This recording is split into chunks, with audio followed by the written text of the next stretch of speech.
আমরা যখন মসজিদে নামাজ পড়তে যাই, গিয়ে দেখি ইমাম সাহেব রুকু করছেন, তো আমরা রাকাতে শরিক হওয়ার আগে আগে ইমাম সাহেব রুকু থেকে দাঁড়িয়ে যান। এ মাসালা আমরা সকলেই জানি যে ইমাম সাহেবকে যদি রুকুতে পাওয়া যায় তাহলে রাকাত পাওয়া যায়, ইমাম সাহেবের সাথে রুকু না পেলে রাকাত পাওয়া হয় না। তো আমরা কি করি, যেহেতু রুকু পাই নাই আমরা দাঁড়িয়ে থাকি। মানুষ সিজদা করছে, 2 সিজদা দিচ্ছে, তারপর দাঁড়াচ্ছে, আমরা কিন্তু কি করি, দাঁড়িয়ে থাকি। আবার যখন ইমাম সাহেব আল্লাহু আকবার বলে দাঁড়ান, তখন আমরা কি হই, রাকাতে শরিক হই। দেখেন, একটা হলো রুকুতে পেলে রাকাত পাওয়া, এটা হলো স্বীকৃত মত, এবং আপনি যদি রুকু না পান তাহলে আপনি রাকাত পাননি, মাসালা আপন জায়গায় ঠিক। কিন্তু তাই বলে আপনি সিজদা করবেন না, আপনি দাঁড়িয়ে থাকবেন, এই কাজটা ঠিক না। আপনি সিজদায় গিয়ে শরিক হন।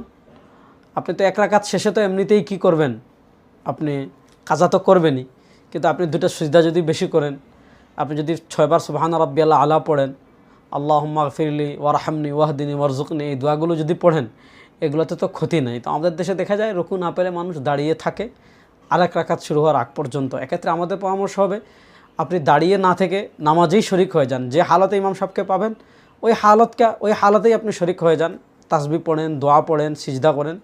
পরবর্তীতে আপনি কি করলেন, এমনি তো 1 রাকাত কাজা করবেন, সে কাজ আপনি পরবর্তীতে করে নেবেন।